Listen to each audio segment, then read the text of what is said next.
And then after that we walked around the the little temples around that mountain with like all the good luck charms and stuff on, and then came back down and then went on to the Golden Pavilion. I'm sorry I missed that out, it just completely went over my head. I've literally only come back about 20 minutes ago, and you know, we spent time on the bullet train, which was an amazing experience, but I'll get to that in a moment. Yeah, as for the buses, there's one point when we came down from the temple, we were queuing at the bus stop. There was probably about 10 people in front of us, and I kept thinking to myself, as this bus came along and pulled up along in front of us, it's like it was packed, you know, there was no way anyone was getting on there. And then the bus doors opened, and you know, like 1, 2, 3, 4, 5 started piling into this bus, and just stood there going, how are you doing it? It was just a wall of people, and there was just no way anyone was getting on. But they wouldn't stop, you know, and they got like another 6 people crammed into this bus, and then the bus doors just shut, and he was off. And me and my mate were just stood there, and it was just like, we're not getting on that. There was no way we were getting on that, because we knew it was a good 25 minutes back to the main bus station, so, you know, it's just absolutely crazy. And that was another thing as well. I mean, at the bus station, everything was in English. It was fantastic. You know, you could work out where you need to go. You could speak to the inspectors or whatever you called it, the help people. They would send you on your way. But once you got out to whatever bus station, it was all in Japanese.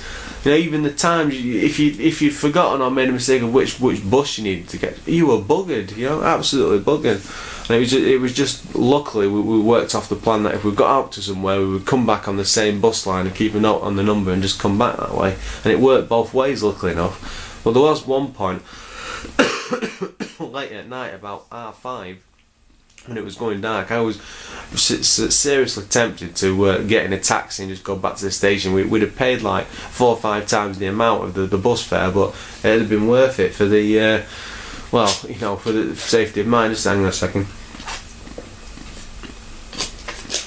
Just having a drink. Don't worry, it's the Pepsi Max. I did my vending machine adventure before this video, but God knows what time that will be going up. It's drinkable, as you can probably tell if I've not posted it already, but well, now you know. But yeah, and then yeah, we came back on the bullet train. I took some great footage going out on the bullet train. I've done loads of it because there was nothing else to do for 2 odd hours. I did listen to some music on my PSP.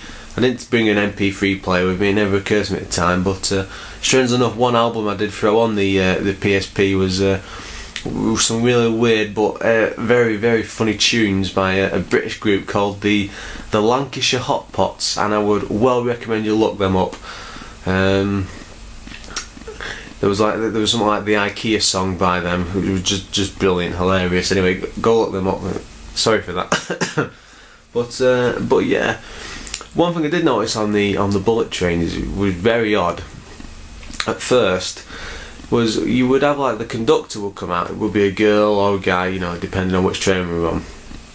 And they would come into the bus, look around, and they would go back to the door, let the door close and then open, and they would turn and face everybody and then bow like that, and then come into the train and do whatever they needed to do. And then when they got to the other door, they would repeat the same process and bow. Now you would usually think, especially in the UK, that they were just taking the mickey, or you know, it was just sort of being enforced on them by the company, which it is. But there was one thing we noticed several times with different conductors, but they were actually proud to do it. You know, it was you know, there was a lot of pride about the job, and it seemed like they were putting it across as it was an honour to do this one thing.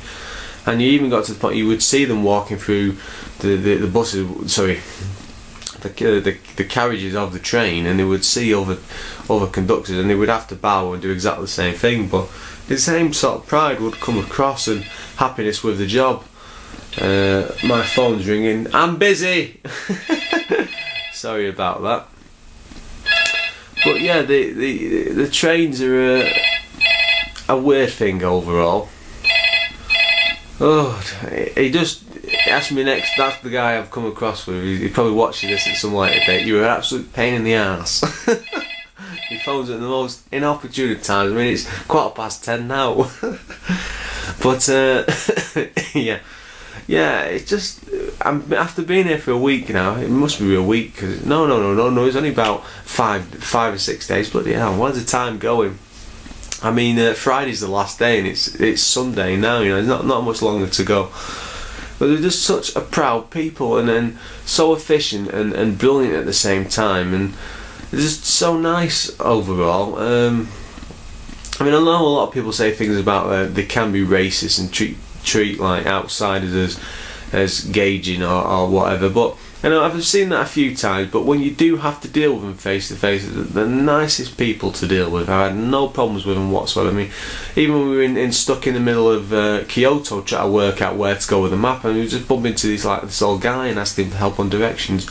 Straight to the point, you know, he would tell, even Japanese didn't understand, he would do his best to help you, he would go out of his way, point out where he needs to go. He was even offering to come with us, and you know, just things like that. It was absolutely brilliant.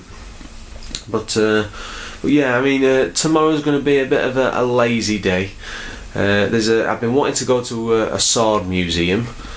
It's quite local actually, so I think it's only about half an hour's walk away. I'm getting better on the legs, so we're going to go for that distance for sure.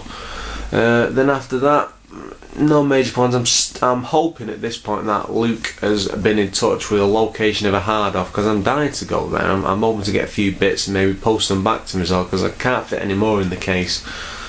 But yeah, fingers crossed he gets back with me in time. I'm going to go down to the lounge in a minute and check my emails. Hope I've got something through. But if not, it's going to be a very lazy day. I mean, my leg's knackered, and I've been on my feet pretty much since we got here, and I just need a nice lie in the morning just to get some rest. Because on top of that, I'm planning on going out New Year's Eve and getting drunk and who knows up to what sort of shenanigans. And that's only a couple of days away, so I want to be right and ready for that. But God knows how long I've been chatting for. It's probably too long. But as always, guys, I'm going to call it a day there. But thanks for watching, and I will definitely do another vlog soon. 車掌は名倉岩本大橋が途中新大阪までご案内をいたします。次の停車駅は新横浜です。お出口は左側です。